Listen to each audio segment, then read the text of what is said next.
Hello tout le monde, j'espère que vous allez bien. Moi, je vais très bien. Alors, bienvenue chez Eleza Masolo. Je m'appelle Mira Dunoye Vaigene. Je suis une créatrice de contenu, opératrice culturelle et directrice du festival Ya Africa, qui est un festival magnifique. Alors, je vous laisse juste en juger par les teasers.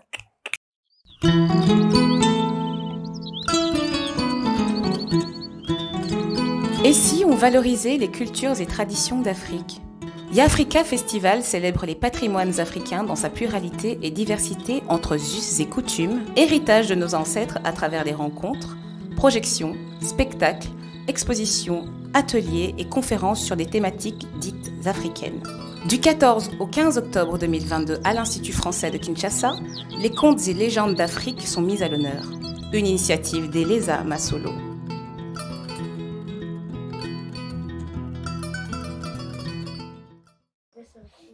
Alors, après avoir suivi les teasers, dites-moi ce que vous en pensez. Alors, j'étais vraiment absente. Pourquoi? Parce que je devrais travailler sur Ya Africa Festival, qui est un festival panafricain qui valorise les cultures et histoires d'Afrique.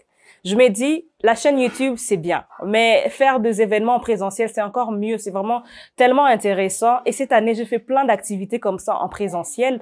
Il y a l'une de nos vidéos, vous vous rappelez un peu de cette vidéo sur 1001 raisons d'aimer nos beaux cheveux crépus. Et donc, dans cette vidéo-là, je parlais un peu de l'importance d'aimer nos beaux cheveux crépus, comme quoi c'était pas juste un sujet façon, que c'était vraiment relié à la politique, à la culture, au social et tout. Et ben, alors je fais une super conférence, une conférence assez taquine où j'ai nommé cheveux de la colonisation. J'ai retracé un peu l'histoire de cheveux crépus avant, pendant et après la colonisation. C'était super intéressant. Donc là, je vous mets juste quelques photos que vous allez voir. Si vous pouvez me suivre aussi sur Instagram, vous allez retrouver tout ce que j'ai fait. C'est très bien. Il y avait plus de 60 participants dans la salle. Donc, j'ai eu des bons retours. Moi, ça m'a fait vraiment plaisir de sortir un peu de la caméra et de rencontrer les gens dans la vraie vie et d'échanger avec eux, parler avec eux. Donc, c'était vraiment super intéressant.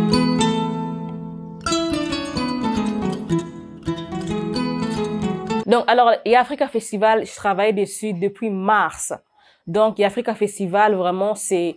Vous vous rappelez, l'année passée, le 5 juin, j'avais fait un événement pour une année de Eleza Masolo.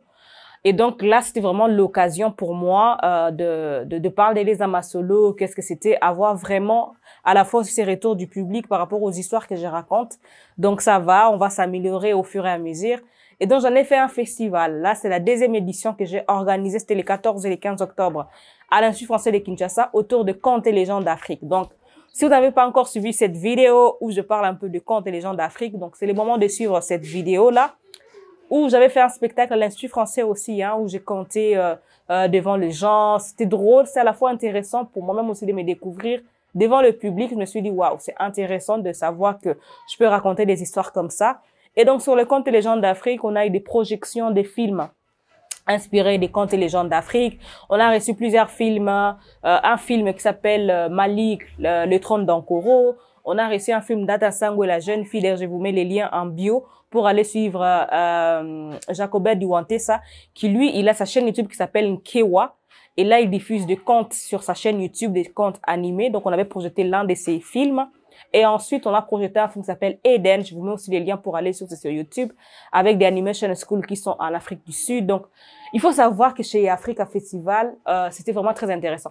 Mais il faut savoir, en fait, chez les Amasolo, je vous raconte aussi des actus. Donc, ce sera pas forcément des contenus que moi je crée, mais aussi vous faire découvrir d'autres créateurs. Parce que j'ai découvert qu'il y en a tellement plein. Et moi, franchement, je me dis, waouh, le travail qu'ils font, c'est tellement intéressant. Que ce soit sur Instagram, sur Facebook, que ce soit sur YouTube, il y a des créateurs africains qui créent des contenus assez intéressants pour nous. Et moi, je pense que ça sera aussi ça, l'occasion de partager avec vous. C'était une petite parenthèse. Alors, je reviens à Yafrika. Donc, on a fait des spectacles avec les conteurs et griots africains. On a fait venir Bertrand Baleguel, qui est un grand conteur du Cameroun, une conteuse de Lubumbashi qui s'appelle Solange Mouneme. Il y avait aussi un conteur de Boutembo qui s'appelle Volonté Vité. Et puis, il y avait Jovita Songwa, il y avait M. Olivier Sangui. Donc, c'est vraiment très intéressant. Je vais vous mettre la récap vidéo, les liens de la récap vidéo que vous pourrez retrouver. D'ailleurs, Ya Africa Festival a sa chaîne YouTube. Donc, vous pouvez aller suivre aussi des spectacles. J'ai déjà mis une vidéo du spectacle de Volonté Vité que vous allez beaucoup aimer, où il parle du monde du partage. Un conte assez intéressant, très illustratif, qu'il faut vraiment forcément suivre avec vos enfants. Donc, ça serait vraiment très, très intéressant de faire ça. Après, on a eu plus de 350 enfants qui ont participé à l'événement. Donc, moi, ça m'a fait chaud au cœur parce que mes contenus à moi doivent être éducatifs. Les buts vraiment encore là, si je peux dire, d'Elisa Masolo, à travers tous ces projets, c'est vraiment d'avoir des contenus éducatifs, que ça serve d'archives pour les enfants.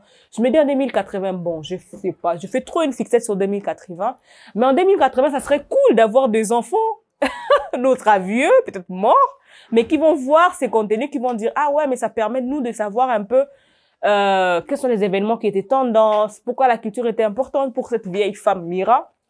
Parce que oui, je serai la très vieille. Et donc voilà, donc c'est très intéressant. Là, je suis encore focus sur la 3e édition, ce sera sur les danses traditionnelles africaines. Et laissez-moi vous dire aussi que j'ai ouvert un groupe WhatsApp où on peut parler culture, histoire, conte, tout ce que vous voulez sur vos traditions, nos traditions, l'Afrique, la RDC et tout le pays d'Afrique. Donc, je vous mets juste les liens aussi dans la barre de description pour aller vous inscrire ou intégrer les groupes si vous voulez. En tout cas, c'est intéressant. Là, par exemple, pour la 3e édition, j'ai dû demander aux gens quelles sont les danses traditionnelles de chez vous. Et donc, moi, j'ai appris plein de choses. Franchement, juste en illustration, quelques danses. Certaines m'ont fait peur, mais après, je savais pas que l'Afrique avait une telle richesse. Donc, je suis sur ces perspectives-là. Et Elisa Masolo est devenue une entreprise. Donc, on est légalement enregistré dans notre pays, la RDC. Et donc, on œuvre déjà dans les industries créatives et culturelles. Et très bientôt, je vais reprendre les clubs Masolo. Vous inquiétez pas. Là, ça sera des vidéos aussi actu, des vidéos sur le conte, des vidéos sur les histoires, des vidéos sur le personnage emblématique de l'Afrique, comme j'aime bien les dire, des histoires un peu drôles, des anecdotes sur des villes, comme je les aime. Alors, je vous dis à très bientôt pour de nouvelles vidéos. Et donc, partagez la vidéo en masse, abonnez-vous, faites-moi plaisir, abonnez-vous, souscrivez, ça va me faire énormément plaisir. Nous sommes à 2340 abonnés, donc merci beaucoup. Mais là, il faut qu'on aille vers 10K. N'est-ce pas que je reviens en force et en courage? Je vous fais des gros bisous et à très bientôt. Surtout, n'oubliez pas d'intégrer le groupe WhatsApp si cela vous intéresse. Ciao!